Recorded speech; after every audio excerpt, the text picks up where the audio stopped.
Hey everyone, it's Mikki here. You're listening to Mini Mikkipedia on a Monday. And today I want to talk about why people quit their diet after just a few weeks, after being so enthusiastic and motivated to start. And often these are the loudest voices. Now, you'll probably know if you follow me on social media that I'm embarking on the accelerated program. It's my fourth edition of this 21-day short, sharp approach to fat loss, whereby I teach the tool of protein sparing modified fast. And in the Facebook group, people are introducing themselves and why they are there. And a few have mentioned, I start with a hiss and a roar, and then I just seem to fall off the wagon. I can't pick myself back up, get back on that, and continue with the diet. And I mean, there is a lot to unpack even within those couple of statements which I just mentioned, which are things that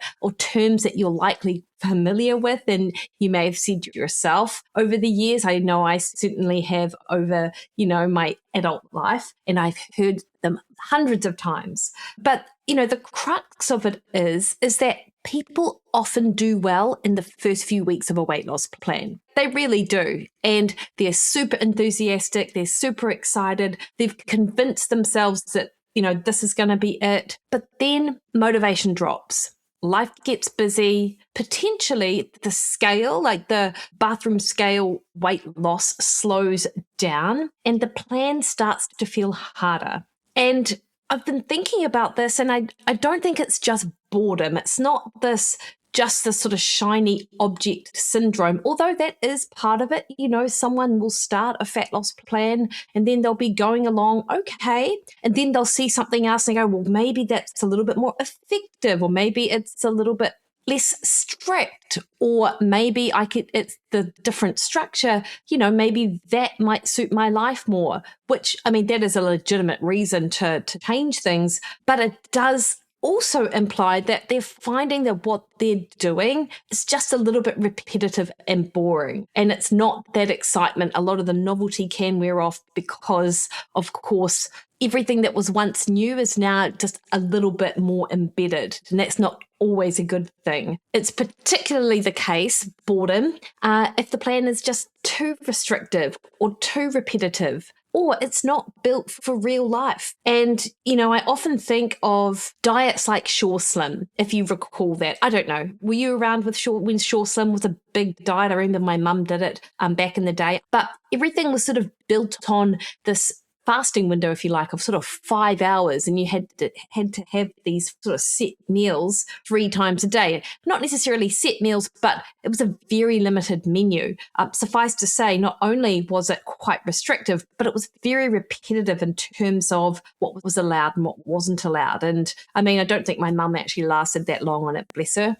But it is because, life will always intervene when you've got this rigid structure with which you have to adhere. If you can only adhere to it in a good week, then clearly it's not a sustainable structure long term. And, I think what is important in this whole conversation of weight loss is that, yes, you do need structure. Yes, you need some sort of repeatable meals. Yes, you need obviously to be in a deficit, but we want to try and move people from having this huge short-term effort, balls to the wall situation where they crash and burn, to something that is much more repeatable, that can become more habitual, and it is absolutely possible. So here are a few reasons that I've got down here as to why people abandon weight loss after a few weeks. And so if you think that this is you, if you recognize yourself in this whole situation, then it is worth reflecting on, and I'm going to give you some tips to help offset some of that. So I've already mentioned the novelty,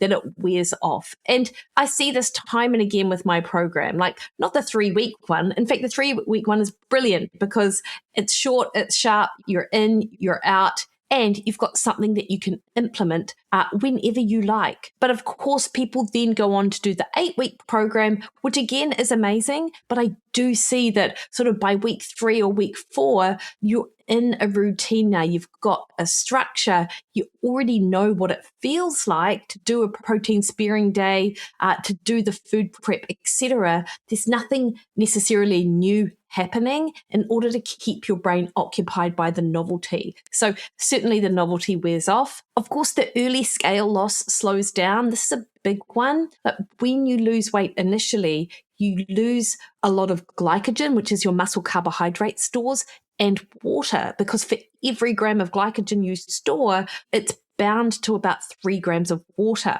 In the initial phases of a calorie deficit, we're depleting this glycogen. We're getting rid of it as we're using it up and not replacing it. And therefore, we're losing a lot of water at the same time. And then I know most of you know this about, water weight loss is big part of that initial weight loss. It's not the only part, but it's a big part. But because this weight loss can slow down in that sort of weeks 3, weeks 4, it can start to feel like the effort you're putting in isn't actually being matched by the reward you're receiving. And part of this is expectations, actually, because you expect the same progress each week, but that's not physiologically possible. Yes, the water weight, but outside of that, as you drop body weight, you're dropping the amount of calories it takes that you're burning in everyday life, and that means that your energy expenditure has dropped as well. So if you've created this, let's say 500 or 600 calorie deficit,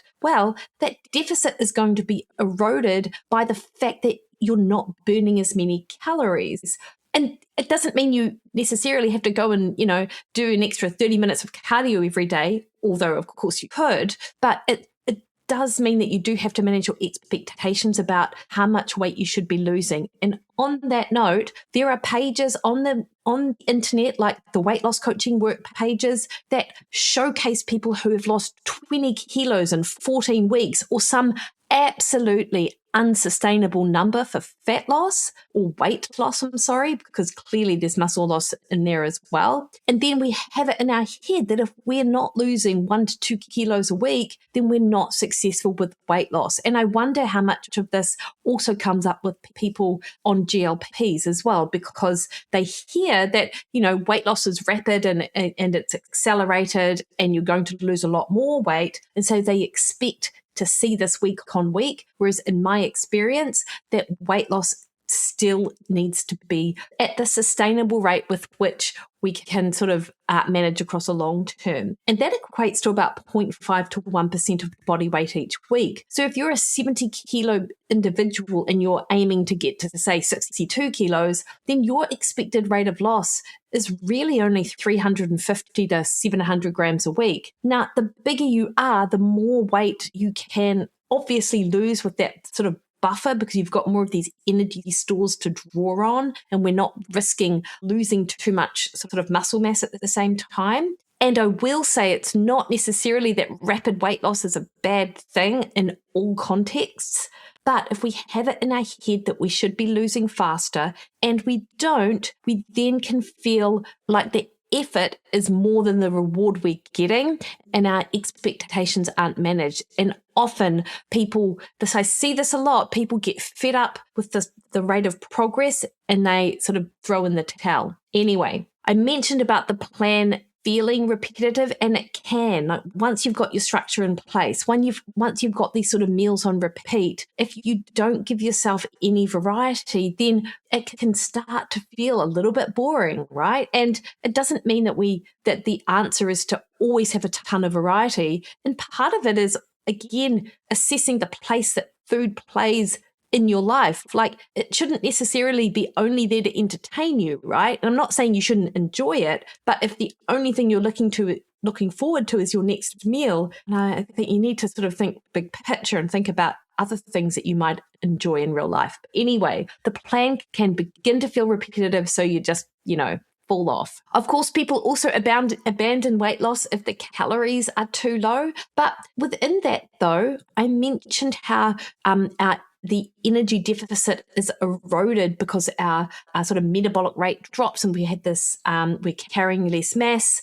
but also there's is that adaptive thermogenesis that can take place. But on the other side of it, our hunger ramps up actually. So even if the calories haven't changed, as we lose weight, our brain fights back against it by increasing these hunger signals. And I believe that it's about for every 1 kilo you lose, your brain gets hungrier for about 81 to 103 calories, or a number, some number like that. Kevin Hall did this very eloquent sort of mathematical equation and came up with it. So you're not imagining that with your hunger, but if you don't have good strategies in place, then it's very easy to think that it's an unsustainable approach and it's not just this normal physiological response. So, you can sort of throw in the towel if that happens. If your plan doesn't allow for diet breaks or metabolic reset meals or slight deviations, then you're going to miss out on those things you really enjoy. And if you're not allowed any of these things, then that's just unsustainable. Now, I do have to add a caveat that if you are triggered to eat more of a food than you otherwise would because it's hyperpalatable to you and you have this sort of quote unquote inability to control yourself, leave those foods off the menu, particularly in fat loss. Maybe you can come back to them once you're at this established new body weight and your habits are better embedded. So that is a caveat there, but you shouldn't have to strip all foods that you enjoy out of your diet for sustainable fat loss. Clearly, another caveat is if you're a physique competitor or you're a jockey trying to hit weight, we've got to be realistic about what situation this applies to. The general lifestyle sort of person who's living a fitness lifestyle should not have to give up everything that they love. And alongside that, your diet needs to fit your life and not the other way around. So if social events crop up and weekends and holidays mean that you are unable to stay on track and that makes you throw in the towel, then there's something unsustainable about that approach.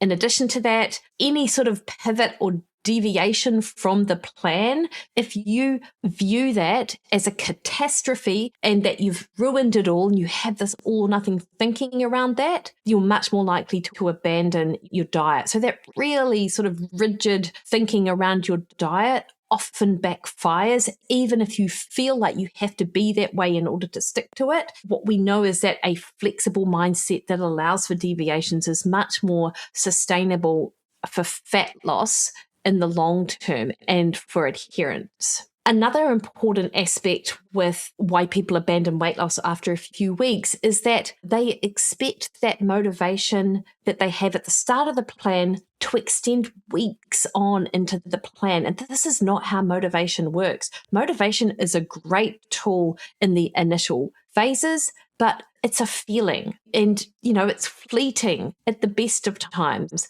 I am a runner. I identify as a runner. It's a big part of who I am. I will always run, but I don't get up every single day and feel like running. I'm not motivated to run every single day. In fact, I run like 5 or 6 days a week, but regardless, I train every day and I get up every day. And probably about 60% of the time, I'm not that motivated to get out the door, particularly this time of year. So if I had to rely on motivation, I would be half as fit as I otherwise would be. So we can't rely on motivation and we have to have systems. And people who only rely on motivation and not systems are much more likely to abandon their fat loss efforts. I'll also add to this that, even having some cues, you need some external cue there to get you to do the behavior. And to go back to my example, my cue is waking up. If I'm waking up in the morning, I'm getting out the door.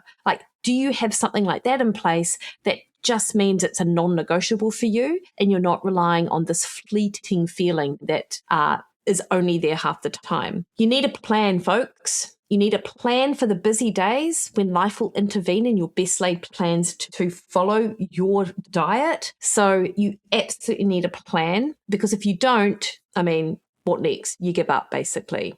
People also abandon weight loss if they focus only on the scale and they ignore behavioral consistency. So if your sign of success is seeing that scale drop week to week, that's fine if it's dropping, but not every week it's going to drop. Weight loss is not linear. You absolutely want to be looking at the trends over time and not at the data every day. But even then, you can plateau, particularly because of that shift in that dynamic energy in, energy out equation I referred to in a couple of points earlier. You'll have some weeks where you won't lose weight. So you have to remember that it's the behavior and the consistency of your habits that you should be looking to as your measure of success and not just what the scale says. And finally, why people abandon weight loss after a few weeks. The plan is often too aggressive to sustain. If you have to eat small bites of protein every 90 minutes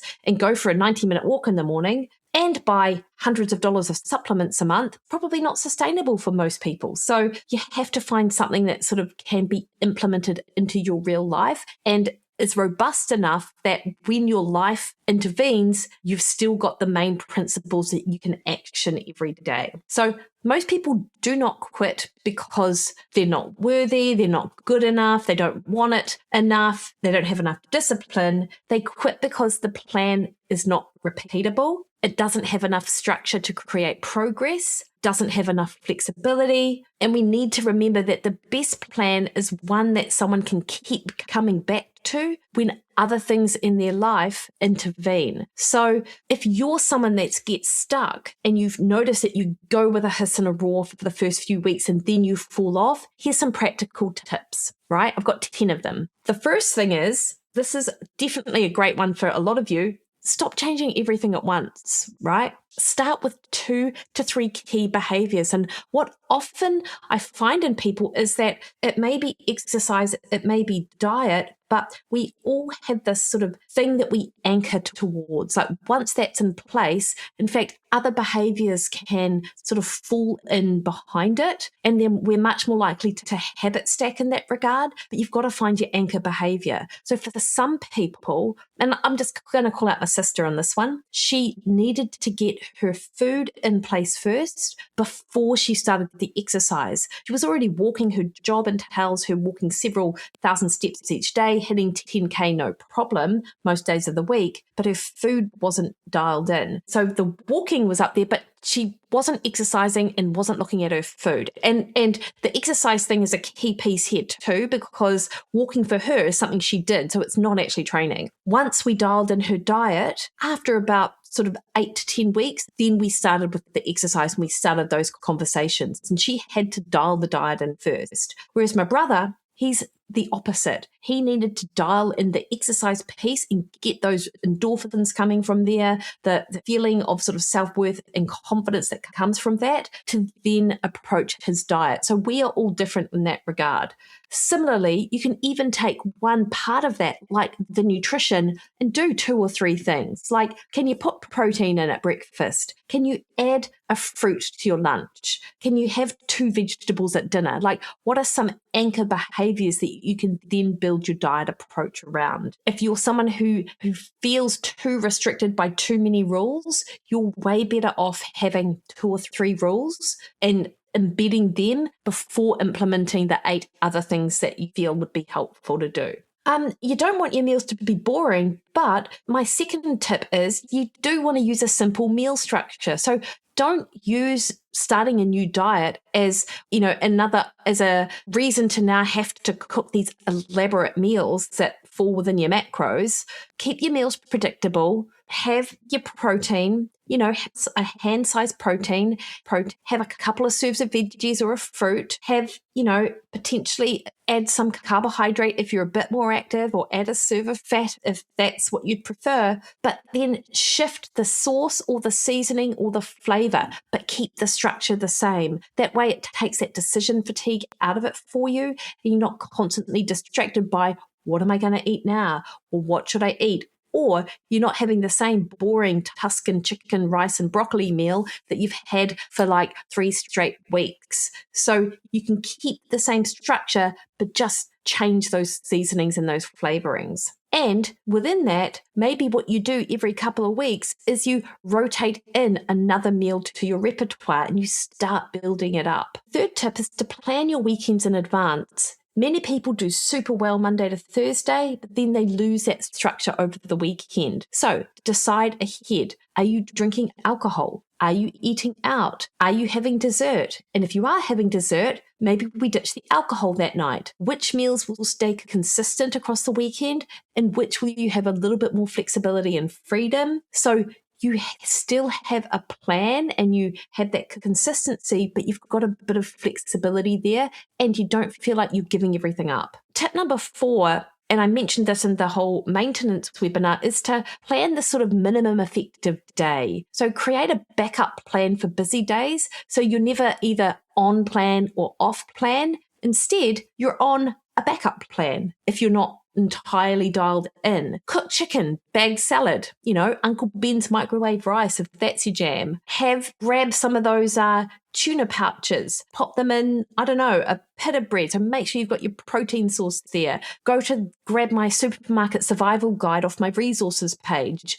Do something so you've got the backups available, that if the best laid plans don't go to plan, you've got something else there that's your sort of minimum effective day. And, maybe what you also do within the exercise realm here is think, right, well, I can't get my 10,000 steps in, but I know I can do 6,000. Or I can't get to the gym today, but I can spend 10 minutes doing some squats, doing some press-ups, doing some jumping jacks, doing something so that habit is still implemented. Tip 5, I say this a lot, stop reacting to the daily scale changes. So that body weight fluctuates for so many reasons. Salt, carbohydrate intake, training inflammation, poor sleep, stress, a high fiber meal, eating late at night, menstrual cycle changes, constipation. It's a big one when you're, in a calorie deficit. Often we are more constipated. So you want to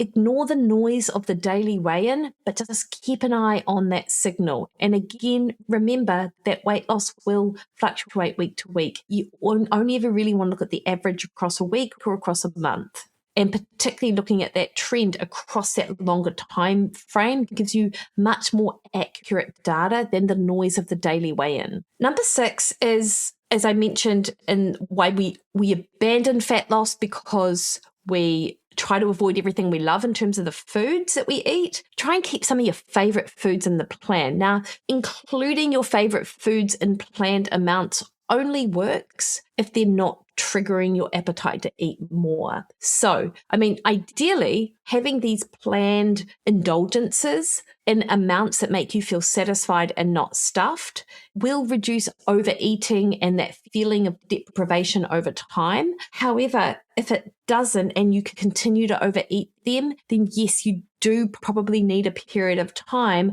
abstaining from that food. So what I suggest you do, I've said this before, is write down all of your favorite foods and then put a tick beside the ones that help buffer your appetite, put a cross beside the ones you think triggers it. Then you know that you've still chosen to include foods that you really love, the ones with the tick, and you're sensibly avoiding, for the most part, the ones that have the cross, particularly when you're in a fat loss phase. Now, number 7, that actually relates back to your simple meal structure, changing the flavors. So what I mean is you may well cook up a kilo of mince at the start of a week or a kilo of ground beef. Then you make a taco bowl out of it. You turn that mince into an Italian bowl. You stir fry some vegetables and put some Asian flavors in it. You have a burger bowl and have like a fried egg and some mustard and ketchup, all lower fat, of course. Or you do some curry style vegetables to go along with inside it. So add that variety with the herbs, the spices, the sauces, the dressings, and the different textures. Plan in advance and look forward to it. My tip 8, before you quit, ask yourself these questions. So make yourself up a little checklist. Am I sleeping poorly? Am I under eating protein? Are my calories too low? Is my period due? Have I trained harder than usual? Am I stressed? Am I actually hungry, or am I just bored with my meals? Have I had one bad day and have I turned that into one bad week? This will help you separate an actual problem from just this temporary dip that we will all experience. And if any of these are true, then that's what you want to focus on and build an action plan around. You don't want to just then abandon your weight loss because it feels hard. Now, I mentioned habit consistency. And so tip number 9 is probably no surprise. You want to track your behaviours, which you can control, not just your weight, which in essence you can control, but that daily variation you can't. So are you hitting your protein intake? What about tracking your steps, taking some detailed info on your training session or just the fact that you did it? Are you meal planning? Are you actually optimizing as much as you can your sleep? What about your alcohol intake? Are you accounting for those additional calories there? Are you having enough fiber, 14 grams per 1,000 calories, for example? What about your water intake? Are you actually dehydrated? If you're nailing all of these things, every day you're going to be seeing these wins, and we need to celebrate these wins because these are the things that allow for that fat loss to occur. Fat loss doesn't occur without any of this. You need to celebrate the things that are really important. And number 10, I want you to shift the focus from just losing weight to becoming a person who has better routines.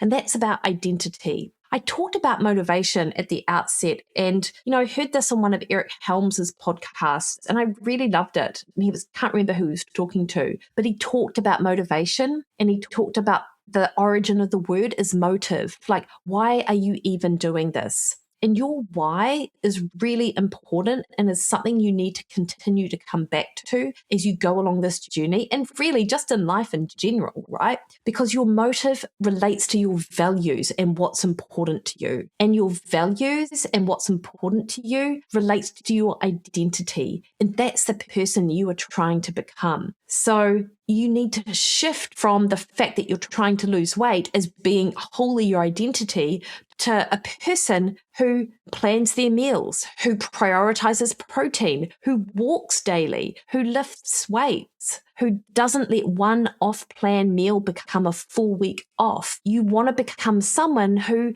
lives a fitness lifestyle. You are a person that lives a fitness lifestyle, and that's what this entails. That's what that really means. So you need to shift your focus from the losing weight aspect to the identity of someone who is living this type of lifestyle. Because essentially that's what successful fat loss is. It's embracing these as part of your identity. So if you're feeling that you're just, 2 to 3 weeks in and you're just absolutely over it, have a think about some of these things and what you may be able to implement. You should not judge the plan based on your motivation alone, because that is just fleeting and you need to find something else. However, if you think about motivation from that motive perspective and tying it back to who you are and who you want to be, it's a better way to frame it. Put into place some systems that are just bulletproof for you. It doesn't mean you're always going to nail every single meal, but it means that if you do deviate from the plan, you've got a plan to get back on track, because it's just who you are and it is just what you do. And we just need to be consistent over time, and that is a much bigger priority than perfect adherence every single day. So if you put into practice these things, it becomes repeatable and enjoyable, and you start to really value the person you're becoming by repeating all of these things day in, day out. Anyway, I say that because it's what I value. Health is a huge value of mine, and it's something I'm hugely passionate about, which doesn't mean that I do everything that health gurus would say I was an A+ on at all, but it means I'm consistent over time, and that's what you need to be working towards as well. So, hey, did this resonate? Maybe not. That's fine too. But if you recognize yourself or someone you know in any of this, share it with them. And while you're doing it, hit subscribe on your favorite podcast listening platform. Give me a 5-star review. I'd wholly appreciate it, because it does increase the visibility of Mikkipedia. And as always, I really appreciate your feedback. So let me know if this landed. I'm over on Instagram, X or Threads at Mikki Williden, Facebook at Mikki Williden Nutrition, or head to my website, mikkiwilliden.com. All right, guys, you have the best week. See you later.